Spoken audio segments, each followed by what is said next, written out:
Au menu de cette édition, nous vous emmènerons visiter le petit musée rigolo de Zèbre Eric, un artiste plasticien amateur qui fait le buzz sur Internet depuis des années avec ses œuvres décalées. Nous irons à la chasse aux mégots et autres déchets sur les pistes d'Axe 3 Domaines dans les Pyrénées.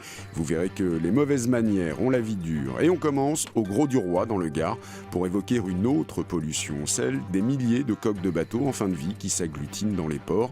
2 hommes ont décidé de se lancer dans la fabrication de coques recyclables en fibres naturelles.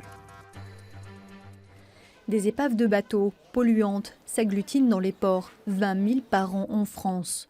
Pour faire évoluer le secteur du nautisme, Michel et Gilles tentent de construire des coques de voilier en fibres naturelles, donc recyclables. Un projet de longue haleine nommé Ecotransat.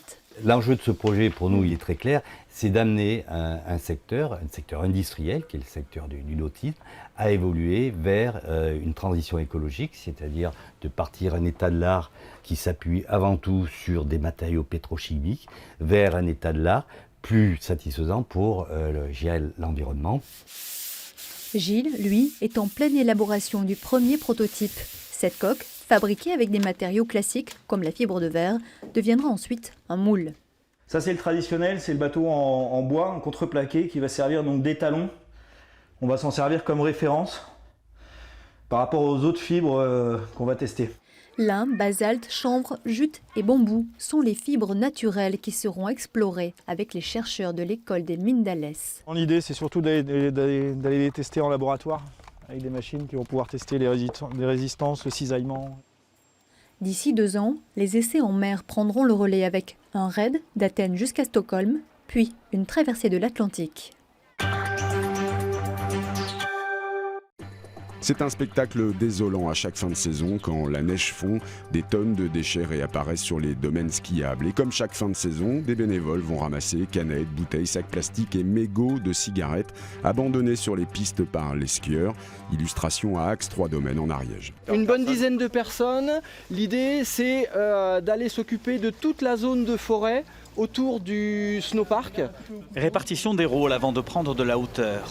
Ils sont une trentaine à braver le brouillard pour ce grand nettoyage annuel des pistes d'Axe 3 Domaines. Lancé il y a 15 ans dans les Alpes, ce ramassage pédagogique des déchets a depuis été adopté par la plupart des stations de ski françaises. L'idée des Mountain Days, donc des journées de ramassage, c'est pas d'être les éboueurs de la montagne, c'est plus de faire une action pour qu'en termes de communication, les gens s'intéressent et que les gens qui participent soient sensibilisés aussi à qu'est-ce qu'on trouve, pourquoi on le trouve, quelle est la durée de vie de ce déchet, quel est l'impact sur l'environnement et d'arriver à avoir un bilan aussi derrière pour le mettre en avant. Déchets symboliques du manque de respect à l'égard de l'environnement, le mégot de cigarettes pullule sous les remontées mécaniques. À côté de cela, les bénévoles ramassent aussi certains monstres dispersés par les tempêtes et du tout venant. Alors j'ai trouvé beaucoup de polystyrène, des petits bouts de plastique, des papiers de bonbons, des bouteilles en plastique, voilà essentiellement. Je pensais franchement en trouver beaucoup plus, donc je suis agréablement surprise. De retour au pied des pistes, les déchets sont rassemblés, puis triés. En fait on a beaucoup de personnes qui des fois oublient une canette sur le coin du pique-nique. Selon l'association Mountain Riders, chaque ramasseur récolte en moyenne une trentaine de kilos de déchets au cours de chaque journée de sensibilisation. Direction Sens dans l'Yonne avec cette performance artistique. Le dimanche, des peintres, 25 artistes ont répondu présents pour cette toute première édition.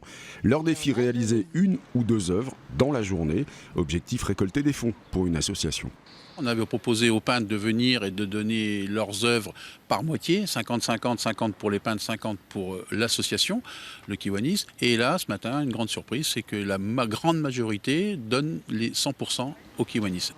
Des artistes généreux qui auront réalisé 40 œuvres en tout, vendues aux enchères en fin de journée au profit des enfants.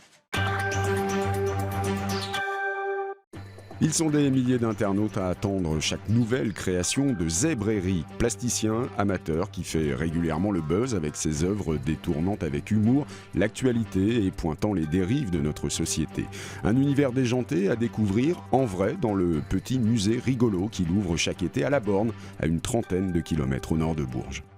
La manif casse-heure et la déchéance de nationalité. 2 tableaux polémiques qui ont fait le buzz sur Internet. Ils ont été partagés plus de 10 000 fois sur les réseaux sociaux. Zèbre Eric aime détourner l'actualité de manière humoristique et décapante. Pour cet artiste plasticien amateur, l'aventure a commencé il y a 10 ans sur Internet. Elle se poursuit aujourd'hui grâce à ce petit musée rigolo, ouvert un week-end par mois jusqu'en octobre. En 2016, il a fallu composer avec une actualité particulièrement noire. Après les attentats, bien sûr, d'abord ceux qui ont marqué et dans leur chair ceux qui font de l'humour. Donc j'ai fait des pièces sur Charlie Hebdo. Et puis après, sur les attentats parisiens, j'ai essayé de trouver un angle aussi pour donner à réfléchir. Voilà, c'est un tableau qui s'appelle L'Engrenage. Attentats en France, mais aussi en Belgique, ou encore crash aérien transformé en puzzle 3D. Dans ses compositions, il détourne les objets du quotidien, chinés au hasard des brocantes. L'artiste veut être drôle mais pas trash, il recherche le double sens et assume ses positions. Dans cette petite salle transformée en musée, on peut voir ses créations en vrai. Certains internautes se sont même déplacés. Quand vous les voyez en photo, il n'y a pas tout ce... Là, on le voit en 3D, si vous aimez mieux. En photo, on n'imagine pas comme ça. Et donc, c'est encore beaucoup plus prenant, je trouve. Zèbre Eric a même osé détourner le célèbre et sulfureux tableau de Gustave Courbet. L'origine du monde 2.0 a séduit un artiste parisien. Il l'a acheté pour enrichir sa collection privée. Qu'est-ce qui vous plaît dans cette œuvre ? Un autre destin de l'origine du monde, quand même. Cette peinture quand même absolument extraordinaire. Et puis là, je voulais effectivement aussi symboliser la place aussi de la sexualité aujourd'hui sur les réseaux sociaux et sur le web.